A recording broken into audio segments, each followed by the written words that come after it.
Welcome to the Building Newfoundland and Labrador podcast, dedicated to exploring the interesting journeys of the people in the provincial construction industry. Presented by the Newfoundland and Labrador Construction Association, produced by Gale Force Winds.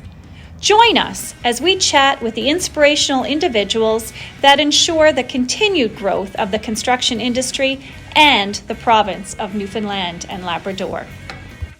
The Building Newfoundland and Labrador podcast. What a great conversation we've been in the last couple of days. So many opportunities, so many good things happen. NLCA is front and center in it all. I'm Alan Dale, with me as always, my good buddy Jerry Carew.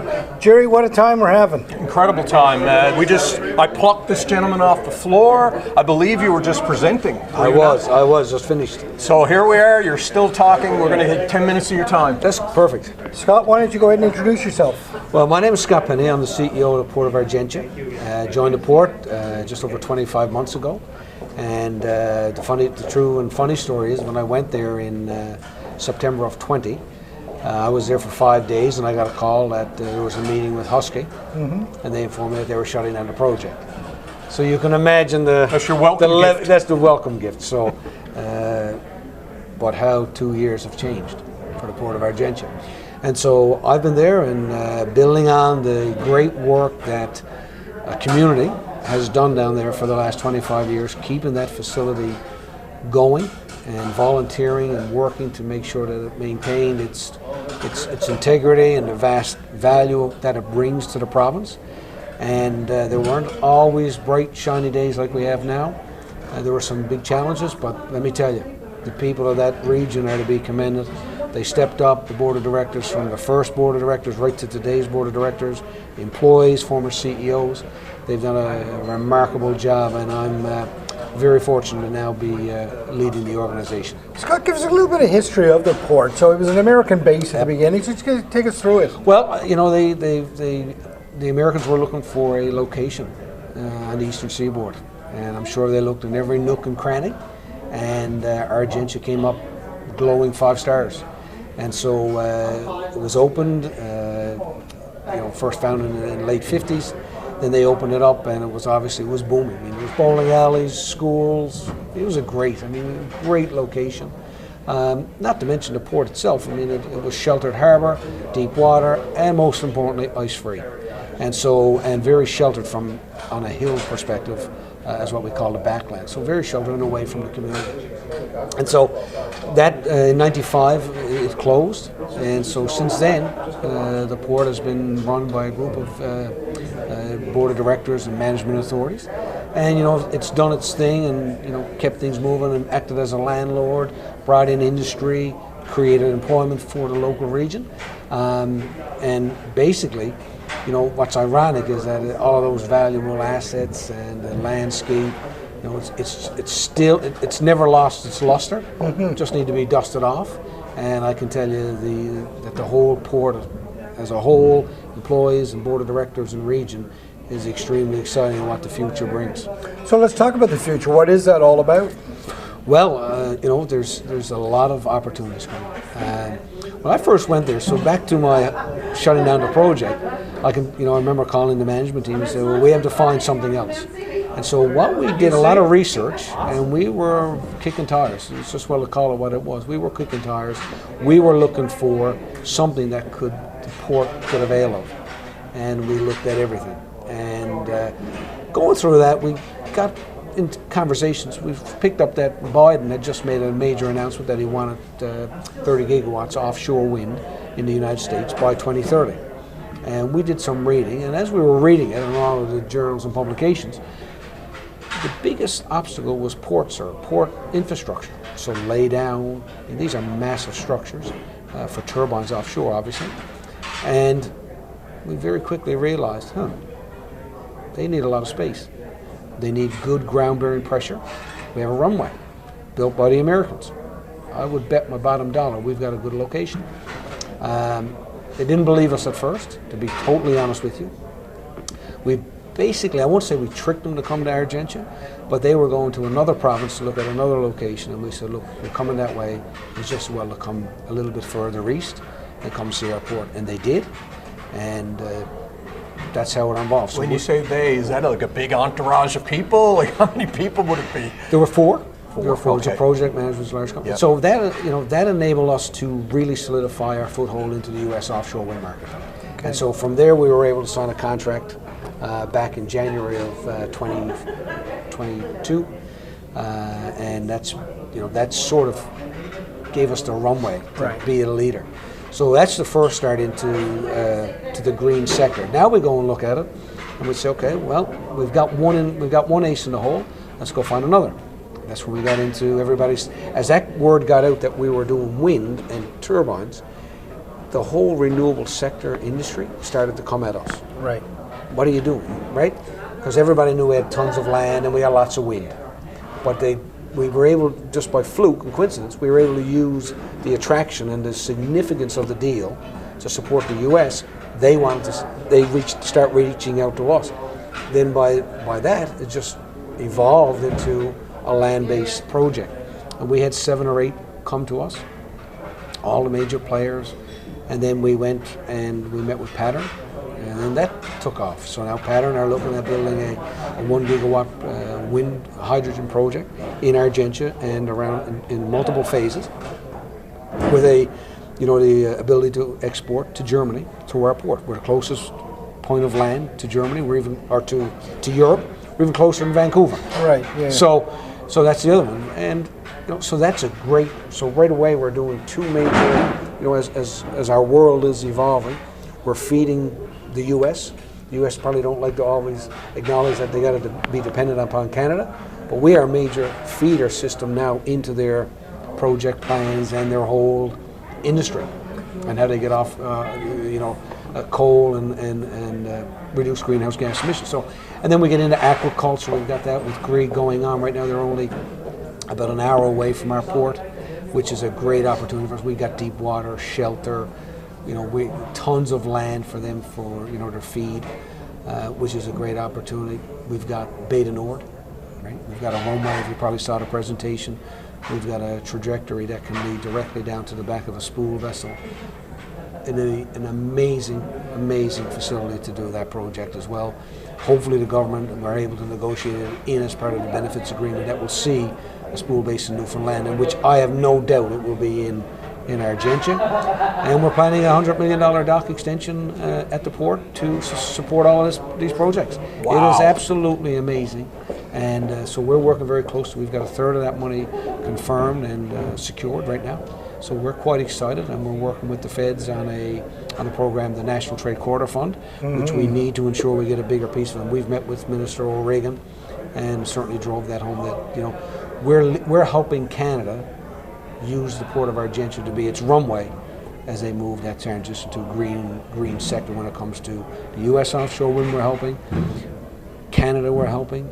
Beta Nord's oil is as clean as you're going to get, and we're going to export hydrogen over to Europe. So you almost got 4 aces. Wow. It's amazing, and sometimes I really do, and I know our board of directors and employees and stakeholders, sometimes we really pinch ourselves and say, is this real? And it is real. Very, very exciting for the province. Scott, incredible stuff. Yeah. Wow. What a great story, right? From the Americans pulling out to where we are here today. It's funny that I just sorry to cut you off. The Americans goes full circle. Full circle. We built right? it 70 years or 70 or 80 years ago, and we're coming back around. Yeah. And the history, it's quite fitting. It's a good location. Absolutely. Right? 100%. We're the Walmart. They saw something in it then, and they see something in it now, right? Absolutely. And a lot of that is around the people too, right? They know that they've got a solid workforce. Here, let's talk a little bit about that workforce. And you're growing this. Workforce has got to be on your mind. It's huge. That is, again, I talk about it in my presentation whenever I give it. Planning is the key. So when we signed our deal, construction seasons offshore is always in the summer months because they avoid the hurricane season. And so those bookends are key. And so when we did our deal with our client in the US, which I can't name because of an NDA, when we did that deal, we realized very quickly that they were crossing the path of the spool base. And so we had to stop and say, hang on, before we can sign, we need to make sure that there's access unfettered access so that we don't prohibit the spool-based opportunity. And so we plan for that. So industry, when I say industry, like Energy NL, Equinor, all the other tier 1 supports, they very quickly acknowledge that once you start planning for things, they're not issues. Right. Labor is going to be the major one. I mean, in Argentia, starting in this May of 2023, the first monopiles will start to arrive. That contract alone is in excess of $65 million. So you think about the work that's going to be starting in the next week or so around the civil work. There's probably $10 or $15 million worth of civil work's got to happen over the next 3 or 4 months to get ready. It's amazing. I didn't realize it was that immediate. Oh yeah, no, they're coming. This is happening now. Yeah, it's happening, right? So that work is going to be all through the winter. So you factor in that piece of it. Then you've got Sonova starting up. Okay, let me just go down through them. I got to try to remember them all. We're going to be trying to build a dock extension, $100 million dock. These are they're not mega projects, but they're darn big. $100 million dock extension is a big project. That's right, and you've got pattern that are going to be coming to us. So we need to put up 40 or 50 wind turbines. We need to build roads up through a forest to get to a certain area. And they're not all going to be on the one parking lot. Right. Yep. You've got to move around and find the locations that are going to give you the best outputs. Mm-hmm. So just think about that. Yeah. So how many dump truck drivers, how many excavator operators, how many windmill technicians are going to climb up and hook up, like cranes? Think about the cranes and the opportunities around offloading and handling wind turbine components. Like I talked about it in my presentation, we're going to have turbines that are coming to Argentia from Germany to go to the US that are going to be taken and stored up on our runways. They're almost just under 3,000 tons each, over 120 meters long, 2 hockey rinks.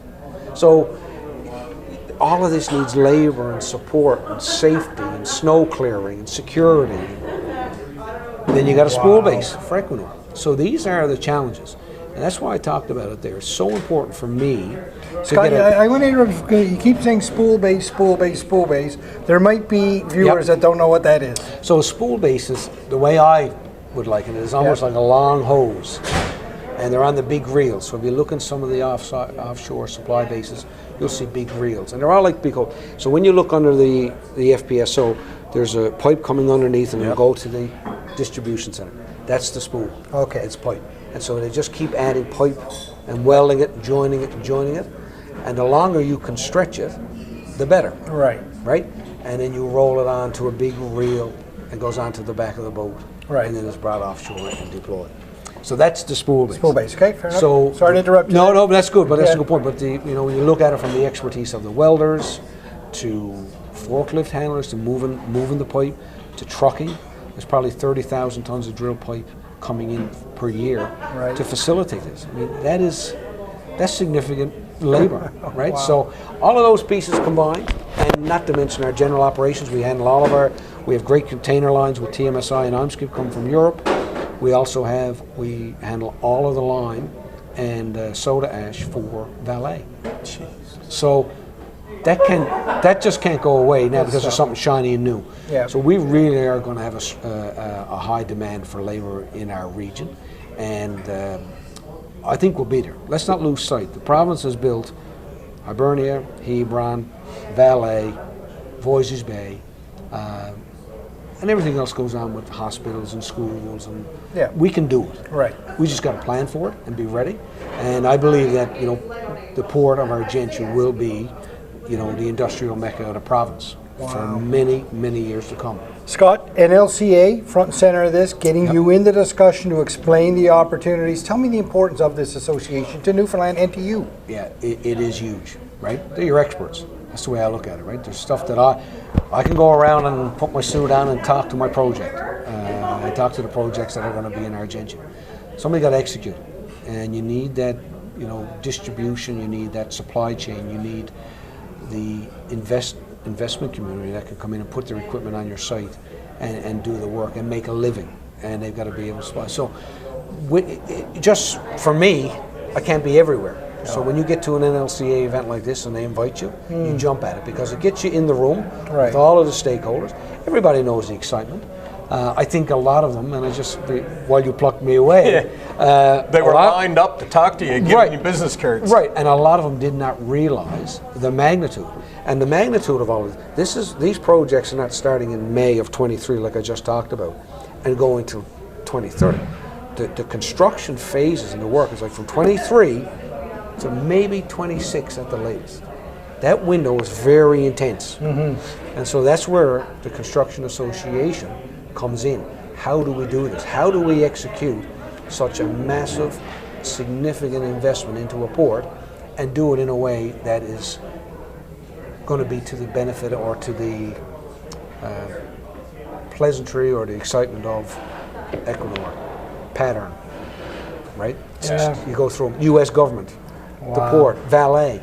So that's the whole excitement. That's why there's such a buzz in the region. We just finished up the Placentia Bay Industrial Showcase Tuesday, Wednesday. Biggest turn, probably one of the biggest turnouts we've ever had. And that's why, because people and industry, like stakeholders from the NLCA, see what's coming and they want to be front and center and be a part of it. So it's very, very exciting. What an unbelievable story. What an unbelievable opportunity. Yeah. You must be excited to be in the middle of it all right now in the moment. I'm really, listen, you know what, I went in there 24 or 25 months ago. You know, I'm very proud to be here on behalf of the board, directors. They're doing a fantastic job. Put a shout out to them for sure. Employees, I mean, we're a very small team. But, we can move a couple of mountains. We can make things happen. It's ironic that, when Pattern came to us, we had our first meeting, that Frank is a Newfoundlander, right? So all roads lead home, right? Wade Dahl, when we formed Argentia Capital Inc., that's our capital infrastructure entity, subsidiary. It's probably a month old. Wade's a Newfoundlander. So I can have a conversation with Wade like Newfoundlanders can. Right.